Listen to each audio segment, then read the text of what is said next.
Think یہ جو sentence ہے نا جو آپ نے بولا تھا کہ اللہ سنبھال لے گا, بالکل ultimately you have to leave everything to اللہ.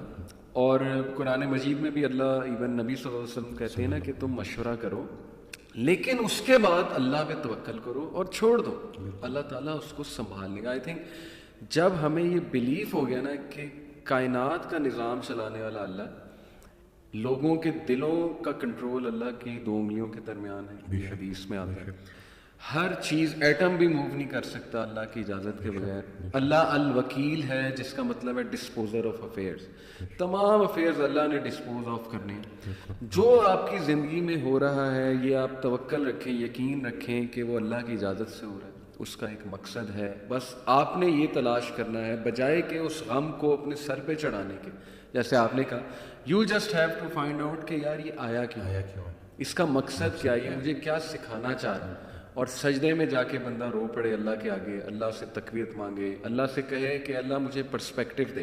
بلکہ میں ایک کوٹ پڑھ رہا تھا, ایون دو ہی از اے نان مسلم رائٹر ہے بہت بڑا, میرے ذہن سے ابھی خیر نام نکل گیا, انہوں نے بڑی کمال کی بات کی. انہوں نے کہا oh my lord make me brave and مجھے ایسی سکت دے کہ میں اپنے غم سے وہ ریزن ڈھونڈ سکوں کہ یہ آیا کیوں ہے. سبحان اللہ. یعنی ایون دو از اے نان مسلم لیکن یہ کہ اتنی اس میں عقل ہے کہ وہ یہ دعا کر رہا ہے. تو یہی بات ہے کہ وزڈم فائنڈ آؤٹ کرو کہ یہ کیوں آیا ہے. اور بلکہ میں ڈاکٹر صاحب ایک میرے دوست ہیں بڑے اچھے اسکالر ہیں, انہوں نے ایک بڑی پیاری بات کی. انہوں نے کہا کہ جب بندے پہ غم آئے نا تو چلو کچھ دیر غمگین رہنا یہ نیچرل ہے, فطری ہے. رسول اللہ صلی اللہ علیہ وسلم پہ بڑے غم آئے, حضرت خدیجہ کی جو ڈیتھ تھی وہ اس سے بڑا غم نہیں تھا. The most smiling face did not smile for months, تو اٹس نیچرل اوکے. لیکن وہ رک نہیں گئے, ایسا نہیں تھا کہ وہ آئسولیشن میں چلے گئے, یا ایسا نہیں تھا کہ سارے کام ٹھپ ہو گئے. کیونکہ میرے دوست نے کہا کہ دیکھو جب ہم ٹھپ ہو جاتے ہیں نا یہ پیسو شکوہ ہے اللہ سے, اتنی تو ہمت نہیں زبانی رب سے شکایت کرے, لیکن یہ کہ ہم ٹھپ ہو کے دکھاتے ہیں کہ جی بس میں تو راضی نہیں آپ کی رضا میں, انڈائریکٹلی تو ہم یہی کہہ رہے ہیں. انہوں نے کہا جو لوگ غم میں کھڑے ہو جاتے ہیں نا ان کا دل نہیں کر رہا صبح اٹھنے کا, بستر پہ پڑے رہتے ہیں. آئی ایم شیور آپ بھی ایسی کنڈیشن سے گزرے ہیں کہ اٹھنے کا دل ہی نہیں کرتا, ہمت ہی نہیں کہ جی بندے کا دل کرتا ہے میں سویا رہوں, ریالٹی میں آؤں ہی نہ, مطلب ریالٹی از سو بیڈ. لیکن اس وقت جو اٹھ جاتا ہے نا, یقین کریں, جو ہمت پکڑتا ہے اللہ کا نام لیتا ہے, آئی تھنک یہ اللہ کو وہ یہ میسج دے رہا ہے کہ اللہ میں راضی ہوں, راضی ہوں, بالکل. بس اب آپ چلائیں مجھے. صبر بھی, بلکہ میرے پاس پیشنٹ آئے تو میں ان کی میں نے کہا آپ نے صبر کرنا ہے, تو کہتے کر رہا ہوں. میں نے کہا کہ صبر تو ایسے کرنا ہے کہ دوسرا بندہ اپنی پریشانی بھول جائے. صبر ایسے آپ نے ڈیفائن کرنا ہے کہ دوسرا آپ کے پاس آئے اور آپ, کیونکہ یہی صبر ہے. بالکل ایسے. اب آپ کو میں دیکھ رہا ہوں آپ نے اپنے آپ کو چور چور کر دیا. اور باقی ایک اور بات کہ اپنے آنسوؤں کو لوگوں کے سامنے رائگاں مت کرنا, کیونکہ ان آنسوؤں کے خریدار رحمت پروردگار ہے, تو ان کے سامنے بہاؤ اور پھر دیکھو کہ کیا ہوتا ہے. اور باقی ایک کویشچن بہت سارے لوگ نا مجھ سے کرتے ہیں انگزائٹی سے ریلیٹڈ کہ ہمیں لگتا ہے کہ ہمارے بعد ہماری بیوی بچوں کا کیا ہوگا. تو میں یہ کہتا ہوں کہ حضرت کہتے ہیں آڈیو میں کہ جو انسان یہ سوچتا ہے کہ اس کے مرنے کے بعد اس کی بیوی بچوں کا کیا ہوگا, اس کا ایمان نامکمل ہے. اس نے پالنے والی صفت پہ ایمان ہی نہیں لایا. جن کے لیے پوری کائنات بنائی ان کو یتیمی اور غریبی سے گزارا, ان کو ماں باپ نہیں دیے, آپ کو دے دیے. ہم شکر کے مقام کو گلے میں کنورٹ کر دیتے ہیں.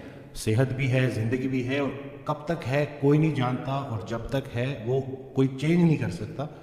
تو پھر ابھی کیوں پریشانی ہے؟ کیا ان بچوں کو ہم پال رہے ہیں؟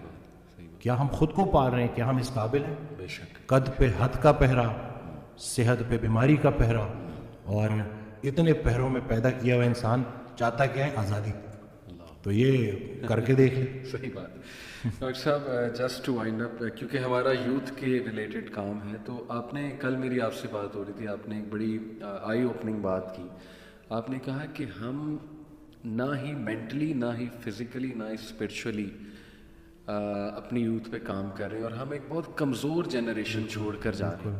تو what is your message for the youth in particular, کیونکہ مینٹلی بھی, ایموشنلی بھی, فزیکلی بھی, آپ کی بات ٹھیک ہے, ہم ایک کوئی طاقتور جنریشن نہیں چھوڑ کے جا رہے.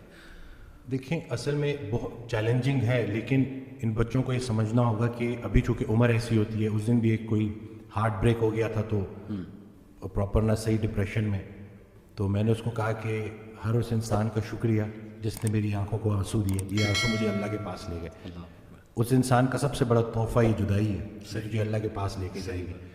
لوگ کیا کرتے ہیں, یہ جو غیر اسلامی تعلقات, اسی طرح سے غیر شرعی چیزیں, یقین جانے آپ جتنی مرضی دیکھ لیں سکون نہیں ملے گا آپ کو.